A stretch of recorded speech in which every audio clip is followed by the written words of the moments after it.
বাঁকুড়া ইউনিভার্সিটির 2024-25 শিক্ষাবর্ষের পঞ্চম সেমিস্টারের অনার্স কোর্সের ছাত্রছাত্রীদের পরীক্ষা রুটিন প্রকাশিত হয়েছে।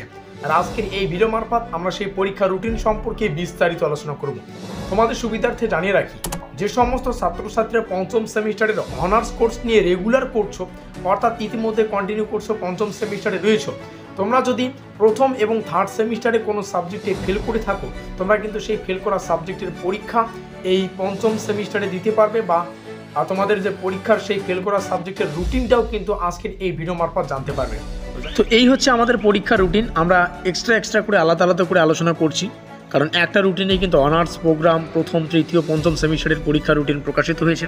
তো অনার্স ছাত্রছাত্রীদের জন্য এক্সট্রাভাবে শুধুমাত্র অনার্সের যে রুটিনটা সেটাই এক্সপ্লেন করার চেষ্টা করছি, এখান থেকে দেখে নাও।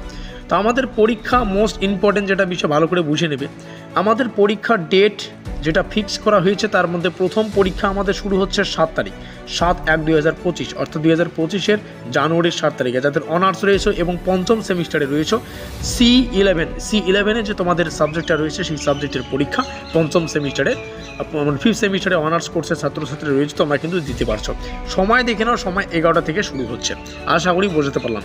তারপরে নিচে আসলে আমাদের 8 তারিখের পরীক্ষা। 8 তারিখে তোমাদের পঞ্চম সেমিস্টারের না, থার্ড সেমিস্টারের যদি কোনো থেকে থাকে, থার্ড সেমিস্টারের C5।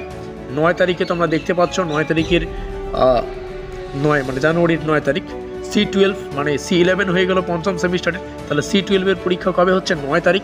এভাবে কিন্তু একটা দিন গ্যাপ রয়েছে।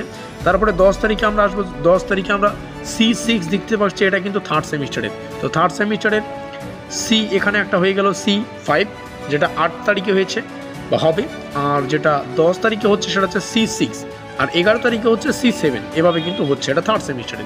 আবার আমরা দেখো এখানে আলোচনা করলাম পঞ্চম সেমিস্টারের অনার্সের 7 তারিখে পরীক্ষা C11, 9 তারিখে পরীক্ষা C12, আবার 13 তারিখে DSC, ঠিক আছে, 13 তারিখে DSC, 15 তারিখে SSC, 15 তারিখেরটা থার্ড সেমিস্টারের, তার DSC2 তোমাদের হচ্ছে 16 তারিখে। এভাবে কিন্তু যাচ্ছে, ঠিক আছে। এবং আরও একটা বিষয় এখান থেকে তোমরা বুঝে নাও, যারা থার্ড সেমিস্টারে রয়েছে অনার্সের, থার্ড সেমিস্টারে যদি তোমাদের রেগুলার হোক কিংবা ব্যাকলগ, রেগুলার তো এই মুহূর্তে হবে না, যাদের ব্যাকলগ রয়েছে, তো 8 তারিখে তোমাদের C5-এর পরীক্ষা দিতে পারবে থার্ড সেমিস্টার। তারপরে C6 10 তারিখ, C7 11 তারিখ। তারপরে তোমাদের থার্ড সেমিস্টারে যে SSC পেপার রয়েছে সেই SSC পেপারের পরীক্ষা তোমরা 15 তারিখ দিতে পারবে। আশা করি বোঝাতে পারলাম। এবার পরবর্তী আরও যে সমস্ত ছাত্রছাত্রীদের মানে অনার্স মানে প্রথম সেমিস্টারে কারো যদি ব্যাক থেকে থাকে এবং অনার্সের মানে প্রথম সেমিস্টারের, তোমরা 25 তারিখে তোমাদের পরীক্ষাটা দিতে পারবে, এবং এটা AEC1 যাদের রয়েছে।